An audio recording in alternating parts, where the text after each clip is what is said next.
Agenda ఏదైనా కావచ్చు, కానీ తన అంచనాకు ఓ ఈక్వేషన్ క్యాలిక్యులేషన్ ఉందంటున్నారు బీఆర్ఎస్ వర్కింగ్ ప్రెసిడెంట్ కేటీఆర్. ఇరికించే వ్యూహం మీదైతే వాస్తవాలేంటో ప్రజలకు తెలియాలన్నదే తన ప్లాన్ అంటున్నారు. అవును, ఈ కారు రేస్ కేసులో కేటీఆర్ మార్క్ పొలిటికల్ ఫార్ములానే వేరన్న చర్చ జరుగుతోంది. 2 సార్లు ఏసీబీ విచారణ, ఇప్పుడు కోర్టుకు హాజరు కావడం వెనుక కేటీఆర్ స్ట్రాటజీని ఫాలో అవుతున్నారా?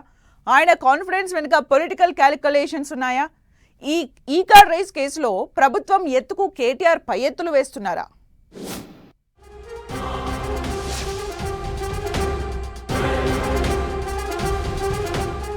ఈ కారు రేస్ కేసు కేటీఆర్ ధీమా వెనుక లెక్కలేంటి? ఏసీబీ విచారణ, కోర్టుకు హాజరు, కేటీఆర్ మార్క్ ఫార్ములానా?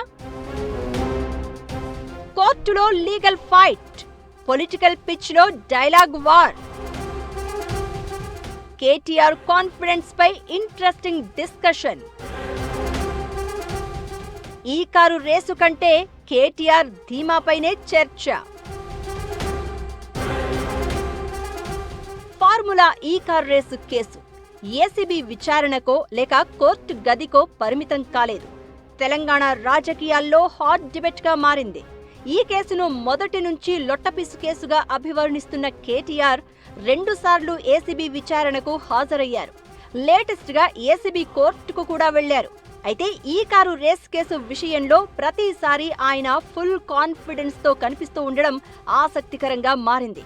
ఫార్ములా ఈ కారు రేస్ కేసు తెర మీదకు వచ్చినప్పటి నుంచి కేటీఆర్ సింగిల్ కామెంట్ తోనే తాను ఏ తప్పు చేయలేదని చెప్పుకుంటున్నారు. ఇది లొట్టపీసు కేసు, చట్టపరంగా నిలబడదు అని పదే పదే వ్యాఖ్యానిస్తున్నారు. 2 సార్లు ఏసీబీ విచారణకు హాజరైన, కోర్టుకు వచ్చినా ఆయన వైఖరిలో మాత్రం ఎలాంటి మార్పు కనిపించట్లేదని రాజకీయ వర్గాల్లో చర్చ జరుగుతోంది. ప్రభుత్వం ఆయన్ను ఎలాగైనా ఇరికించే ప్రయత్నం చేస్తున్నా కేటీఆర్ మాత్రం ఎక్కడా తగ్గట్లేదని అంటున్నారు బీఆర్ఎస్ నేతలు.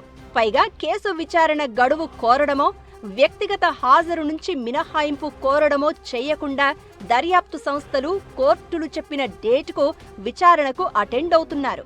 2 సార్లు ఏసీబీ విచారణకు పిలిచినప్పుడు కూడా కేటీఆర్ అరెస్ట్ అంటూ వార్తలు చక్కర్లు కొట్టాయి. అయినా ఆయన ఏమాత్రం ఈ కారు రేస్ కేసు అంతా డొల్లా, అదంతా ప్రభుత్వం కుట్ర అంటూ ధీమాగా కొట్టిపడేస్తూ వస్తున్నారు.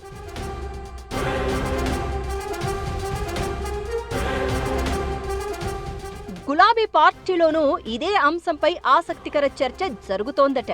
కేసును చూసి భయపడే నాయకత్వం కాదు, న్యాయపరంగా ఎదుర్కొంటూనే రాజకీయంగానే ఎదురుదాడి చేసే నాయకత్వం అనే అభిప్రాయం క్యాడర్లో చేయడమే కేటీఆర్ ప్లాన్ అంటున్నారు. కోర్టు హాజరును కూడా బీఆర్ఎస్ రాజకీయ అస్త్రంగా మలుచుకునే ప్రయత్నం చేస్తోందనే టాక్ వినిపిస్తోంది. మరోవైపు కాంగ్రెస్ శిబిరం మాత్రం ఈ కేసును చట్టపరమైన ప్రక్రియగానే చూస్తోంది. చట్టం ముందు అందరూ సమానమే అని అధికార పార్టీ నేతలు చెబుతూ ఉండగా, బీఆర్ఎస్ మాత్రం ఇదంతా రాజకీయ కక్ష సాధింపులో భాగమే అని వాదిస్తోంది. దీంతో కోర్టులో లీగల్ ఫైట్ కొనసాగుతూ ఉండగానే బయట పొలిటికల్ ఫైట్ కూడా అంతే వేడెక్కుతోందనే చర్చ జరుగుతోంది.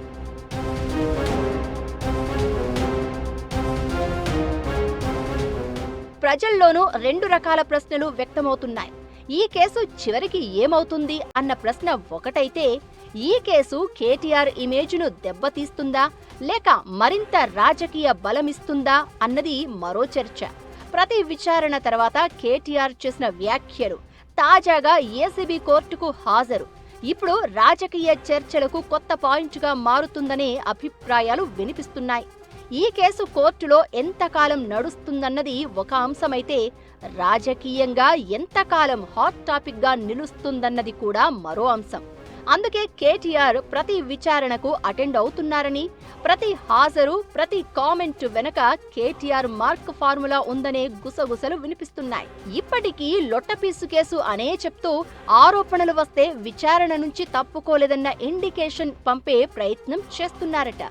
ఈ కారు రేస్ కేసులో కోర్టు జడ్జిమెంట్ ఎలా ఉంటుందో చెప్పలేం, కానీ రాజకీయ తీర్పు మాత్రం ప్రజలే ఇవ్వాలి. అప్పటి వరకు తెలంగాణ పాలిటిక్స్ లో ఫార్ములా ఈ కార్ రేస్ కేసు స్పీడ్ తగ్గేలా కనిపించడం లేదు అనే అభిప్రాయం వ్యక్తమవుతోంది.